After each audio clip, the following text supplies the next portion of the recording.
Para ulama mengatakan arba'atun hasanatun. Ada 4 perkara yang baik. Walakinna arba'atun minha ahsan. Dari 4 perkara yang baik itu ada yang 4 perkara lagi yang lebih baik daripada perkara yang 4 ini. Like, subscribe, dan bunyikan loncengnya dan komen. A'udzubillahi minasyaitonirrajim. Bismillahirrahmanirrahim. Assalamualaikum warahmatullahi wabarakatuh. Alhamdulillahi rabbil alamin wal 'aqibatu lil muttaqin fala 'udwana illa 'alal zalimin. Asyhadu an la ilaha illallah wahdahu la syarikalah wa asyhadu anna Muhammadan 'abduhu wa rasuluh. Allahumma shalli wa sallim wa barik ala sayyidina Muhammad wa ala alihi wa sahbihi ajma'in. Bapak Ibu jamaah salat subuh Masjid Al-Jihad yang dirahmati Allah, senantiasa kita bersyukur kehadirat Allah Subhanahu wa taala atas segala nikmat yang dianugerahkan kepada kita. Salawat beriring salam senantiasa tercurahkan kepada junjungan kita Nabi besar Muhammad sallallahu alaihi wasallam.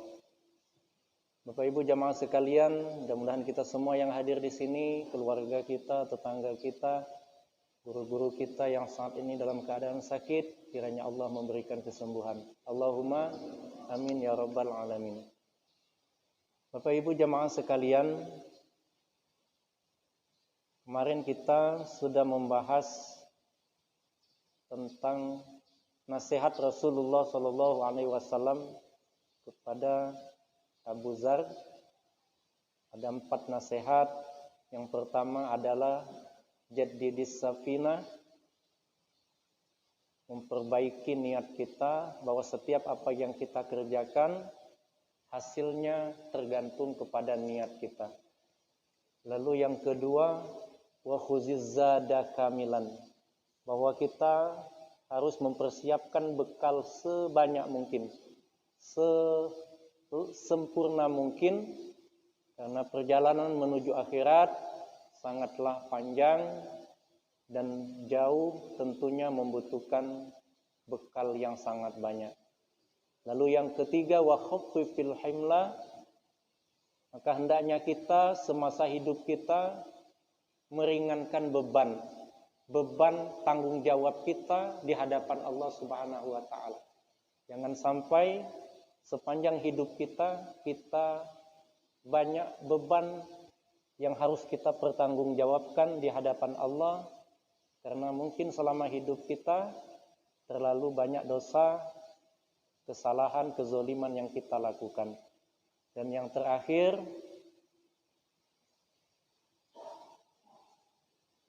wa akhlisil amal, bagaimana kita berlaku menata hati kita agar senantiasa ikhlas dalam setiap perbuatan, lebih-lebih ibadah kita kepada Allah Subhanahu wa taala, karena Allah tidak memerintahkan kita beribadah kecuali kita ikhlas dalam melakukan ibadah tersebut. Jamaah sekalian yang dirahmati Allah Subhanahu wa taala, hari ini kita akan melanjutkan ke maqalah yang kedua. Al-maqalah ats-tsaniyah an ba'dil hukama arba'atu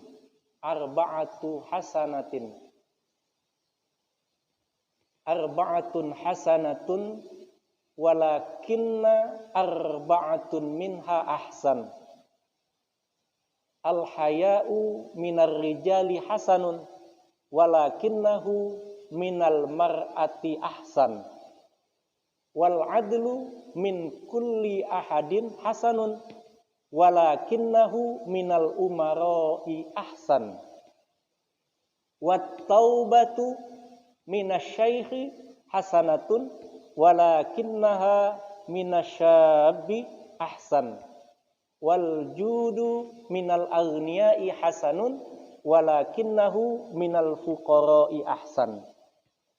Jamaah sekalian yang dirahmati Allah Subhanahu wa taala, dalam maqalah yang kedua ini an ba'dil hukama, kata-kata bijak yang disampaikan oleh para ulama-ulama tentunya berlandaskan kepada hadis, kepada sahabat, dan kepada Al-Quran.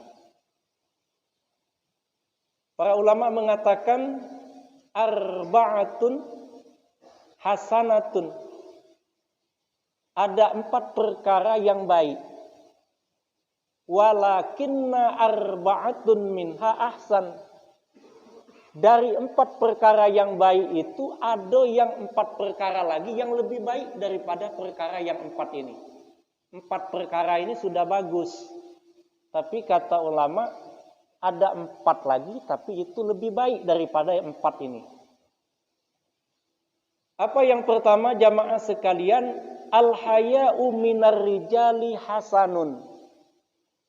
Malunya seorang laki-laki itu bagus. Suami memiliki rasa malu itu pade. Kita lanang ini ada rasa malu bagus. Malu kalau bini kita tidak semaya. Bagus. Malu kalau istri kita tidak katik yang akor. Dengan tetangga tidak katik yang akor. Dengan keluarga tidak katik yang akor. Di mana duduk ngatau wong. Di mana tinggal bermasalah. Laki-laki yang punya rasa malu bagus. Malu kalau tidak ibadah, malu kalau tidak berbuat baik, malu kalau maling, malu kalau mudi. Tapi ada lagi kata ulama, walakinnahu minal mar'ati ahsan. Tapi akan lebih baik lagi kalau rasa malu itu ada pada perempuannya. Laki-laki suami punya rasa malu bagus, tapi alangkah lebih bagusnya lagi kalau malu itu ada pada perempuan, istrinya. Istrinya malu kalau tidak nutup aurat, bagus. Perempuan malu kalau tidak semayang. Perempuan malu kalau rumah kotor. Perempuan malu kalau rumah tidak rapi. Perempuan malu kalau suaminya berpenampilan tidak seperti orang lain. Bajunya kotor, bajunya tidak rapi, dan seterusnya. Karena apa Bapak Ibu jamaah sekalian? Karena perempuan ini besar pengaruhnya untuk laki-laki. Ada orang suaminya lanangnya bagus, ibadahnya bagus, muamalahnya bagus, sosialnya bagus. Tapi istrinya bermasalah. Jadi obrolan orang juga. Tapi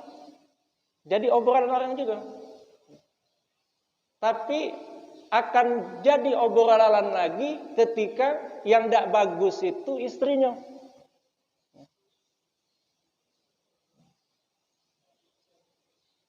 Kalau suaminya tuh tidak salah-salah. Padeknian. Tapi akan balik ke betinonya, nauzubillah. Lakinya rajin ke masjid, semayang tidak pernah tinggal, tapi bininya nutup aurat wis setengah mati, sulit. Jadi aib betul. Kagilah urusan di rumah, yang keluar bininya kemana-mana tidak nutup aurat. Bininya kemana-mana musuh galo. Ini masalah. Jamaah sekalian yang dirahmati Allah Subhanahu wa Ta'ala, malu ada pada laki-laki bagus, tapi akan lebih bagus lagi kalau malu itu ada pada diri seorang perempuan. Malu tidak nutup aurat. Jamaah sekalian, ada ini masalah yang perlu kita gali lagi. Ada pelam itu kan suami-suami takut istri. Ada istilah sering tenar itu di masyarakat itu, laki takut dengan bini. Nah aku tuh masih bertanya, model laki yang dikatakan takut dengan bini itu yang model mana? Ketika laki-laki tidak sanggup melakukan kebaikan karena takut kepada bini, kurasa itulah yang dikatakan takut dengan istri. Ngapa kau dak ke masjid? Ai dimarah bini aku, dak boleh keluar rumah. Dak bani ke masjid karena dimarah bini. Ini takut dengan bini kalau saya ini. Tidak berani berbuat baik dengan umat bapak kita gara-gara bini. Kata bini, awas kau, baliklah kau ke dusun, pulanglah kau umak kau. Ini takut dengan bini kalau model ini, kalau kata aku. Umak bak kita minta sen, yang nalak duit kita, ya, njuk tahu yo, tapi tidak nunjuk gara-gara bini tidak boleh, masalah. Kata umak kita, nah ada tak sen 10.000? Aku pengen yang beli gorengan. Kaget dulu mak ya, aku nanya dulu dengan bini aku, man boleh aku kenjuk. Ini takut dengan bini.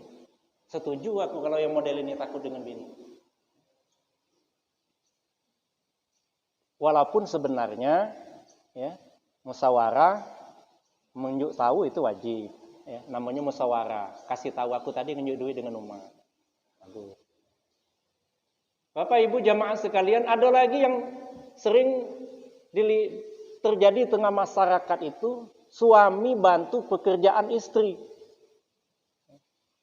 Biasanya ini bagi orang-orang dusun ini masalah. Lanang nyapu. Nah, jingoklah si anu tuh. Takut dengan bininya nyapu. Kalau menurut aku ini bukan takut dengan bini. Kalau aku pribadi biasa megang sapu itu. Karena tidak nyaman ketika tidak bersih. Tidak nyaman ketika tidak rapi.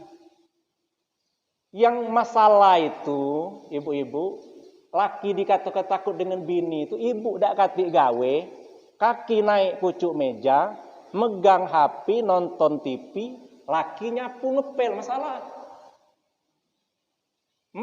Lah sama-sama capek begawe, bini ke kantor juga, laki ke kantor juga, balik rumah masak, kita nuluk nyapu, tidak masalah.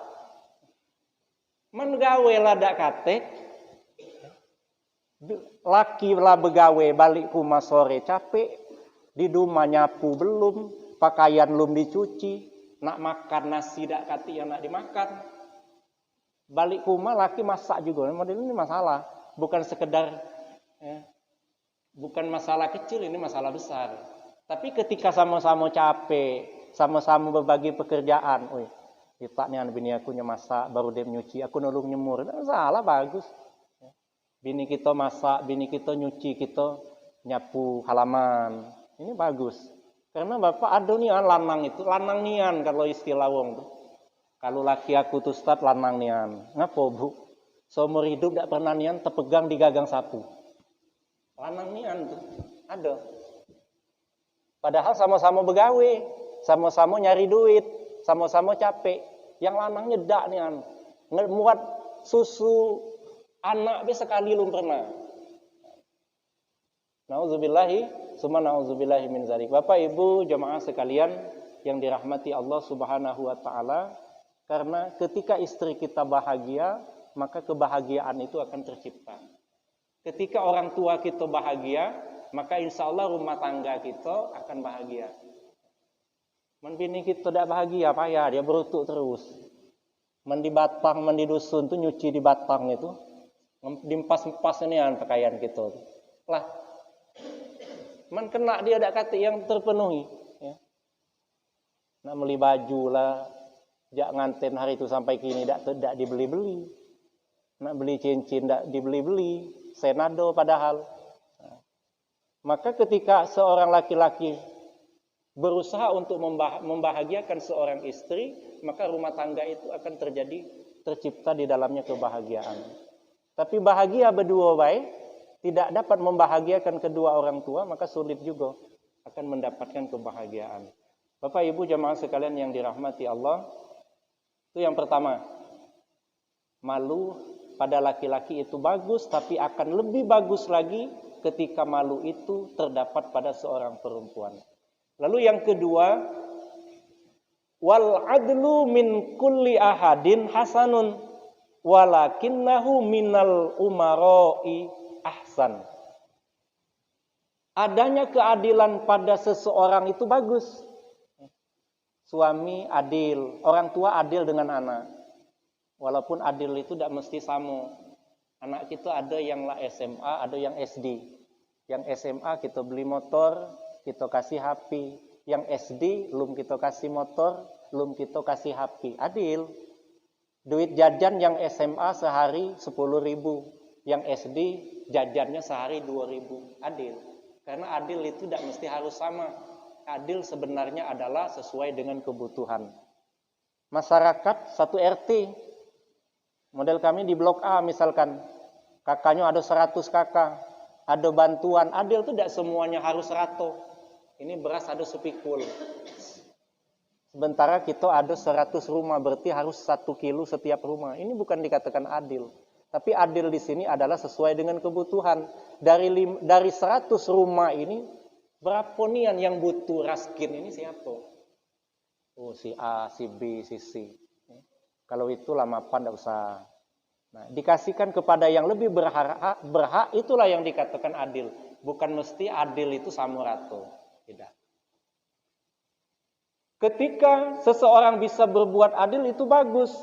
Walakinnahu minal umaroi ahsan. Tapi akan lebih bagus lagi ketika keadilan itu ditegakkan oleh seorang pemerintah.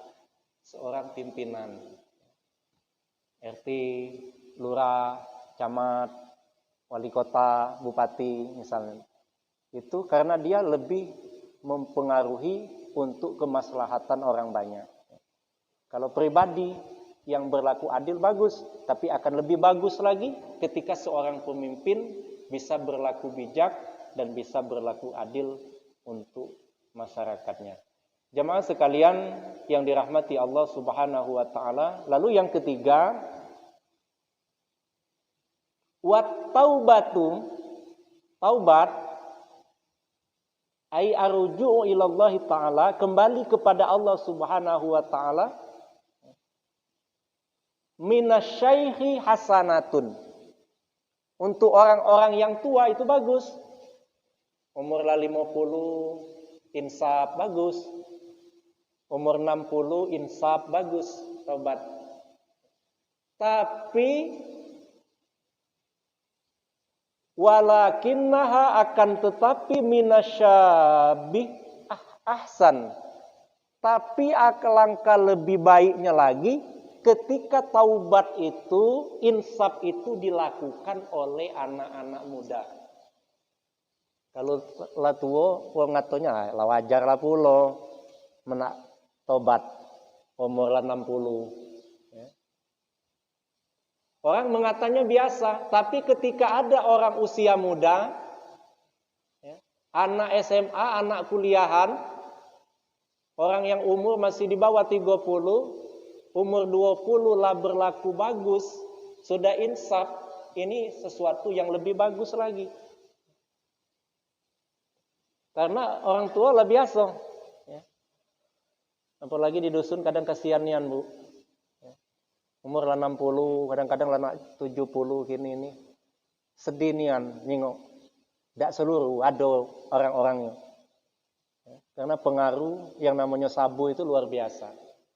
Karena orang ketika keluar dari lembaga, yang saya perhatikan itu bukannya tambah bagus, malahan tambah kacau. Umur 60, 70, bahkan nauzubillah lagi sampai akhir hayat posisi kita dalam keadaan belum bertaubat, belum sadar, belum berinsaf, bertaubat kembali kepada Allah Subhanahu wa taala. Dusun itu bukan budak kecil-kecil, bukan budak remaja baik yang nyabu itu. Makanya sawit orang banyak hilang itu, yang hilang ambil sawit itu bukan penting nak makan, penting nak beli sabu. Itu jadi masalah di dusun itu. Karena ada utang sabu, nak beli sabu, maling sawit, tidak aman. Nauzubillahi summa nauzubillah. Anak muda masih kategori wajar. Ketika kita yang sudah berumur senja, umur 60, umur 70, belum kembali kepada Allah Subhanahu wa taala, nauzubillah. Maka taubatnya orang yang usia senja, umur sudah tua, itu bagus, tapi alangkah lebih bagusnya ketika anak-anak muda, remaja-remaja kita yang sudah akan kembali kepada jalan Allah Subhanahu wa taala. Jemaah sekalian yang dirahmati Allah Subhanahu wa taala, yang terakhir, wal judu minal aghniyai hasanun walakinnahu minal fuqara'i ahsan. Bermurah hati, dermawan bagi orang-orang yang kaya itu bagus. Orang yang sudah berkecukupan, galak, suka membantu orang, bagus. Suka berbagi, suka menolong, suka berinfak, suka sedekah, nyumbang orang-orang yang kesulitan, bagus. Tapi kata ulama, walakinnahu minal fuqara'i ahsan, tapi akan lebih bagus lagi ketika orang yang pas-pasan, orang yang kekurangan mau berbagi. Dia pas-pasan tapi galak nulung orang. Karena kalau orang lapang, kaya, dermawan itu biasa. Walaupun sebenarnya Bapak, sebagian itu tambah kaya, tambah pelit. Nauzubillah. Hati-hati kita yang model ini. Tambah ado, tambah bertambah harto, tambah bertambah kekayaan, tambah pelit. Dak nih anak nolong. Uang lah datang ke rumah nih anak berasa tidak kati itulah. Padahal banyak. Ini bukan tidak terjadi, ada. Ya. Dusun-dusun itu, yang lapang-lapang banyak, ada. Yang tipenya kalau dipinjam atau diminta bantuan tidak pernah ada. Sulit, ceritanya susah itulah. Tapi ketika ada orang yang lapang, orang kaya, mau berbagi, dermawan, mau berinfak, mau membantu, ini bagus. Tapi akan lebih bagus lagi kata ulama ketika kita yang biasa-biasa saja, kita yang pas-pasan ini mau berbagi. Karena intinya Bapak Ibu jamaah sekalian, ketika niat kita ada, ya, mau berbagi, kadang-kadang kita ada duit 100.000 inilah. Ada duit di kantongnya cuma 100.000 inilah. Tapi kita mau ngasih orang 10.000 atau neraktir kawan beli gorengan. Duit itu tidak banyak, cuma di kantong 10.000 inilah. Di rumah tidak lagi duit. Tapi kita mau berbagi, ini jauh lebih bagus. Karena orang yang lapang, orang yang berkecukupan, mau berbagi itu nilainya biasa.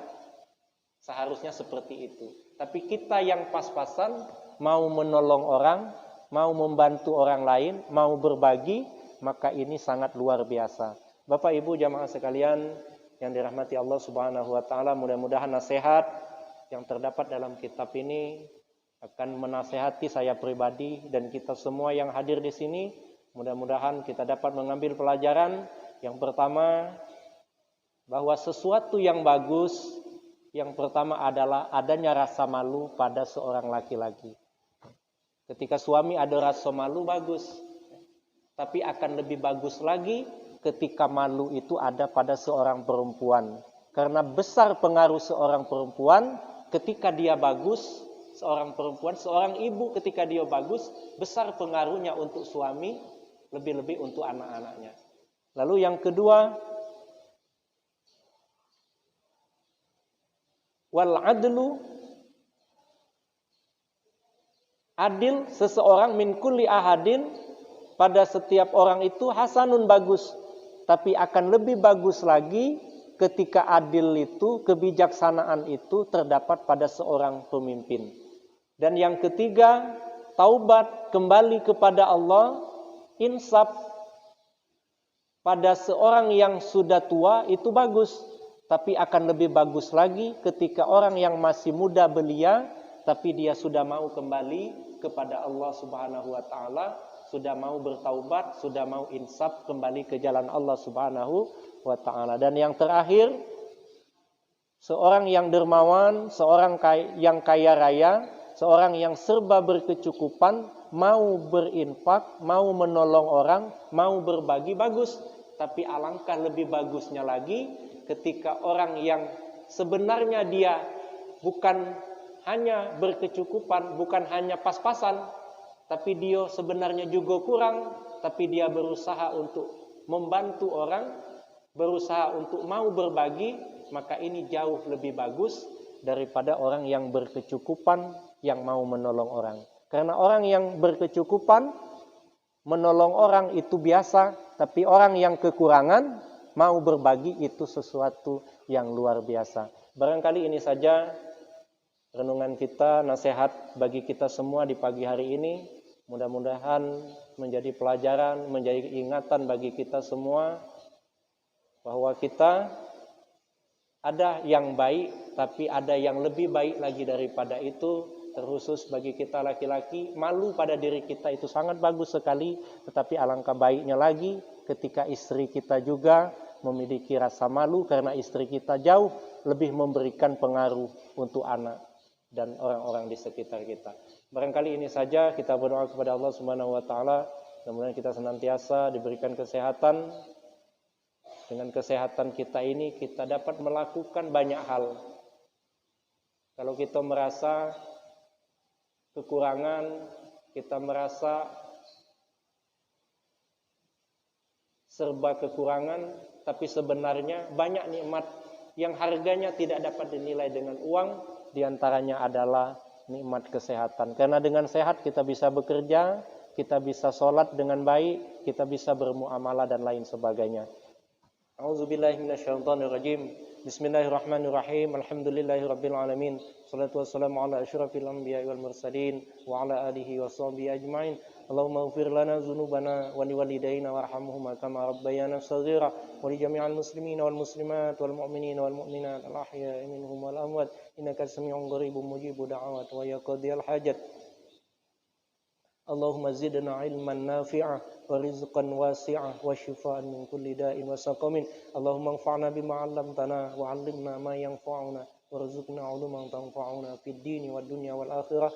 Allahumma shfi al-amrat minna ya Allah, anta syafi la shifaa illa shifauka shifaan la yughadiru saqaman wala adha. Rabbana atina fid dunya hasanah wa fil akhirati hasanah wa qina azabannar. Walhamdulillahirabbil alamin. Terima kasih dan mohon maaf. Assalamualaikum warahmatullahi wabarakatuh.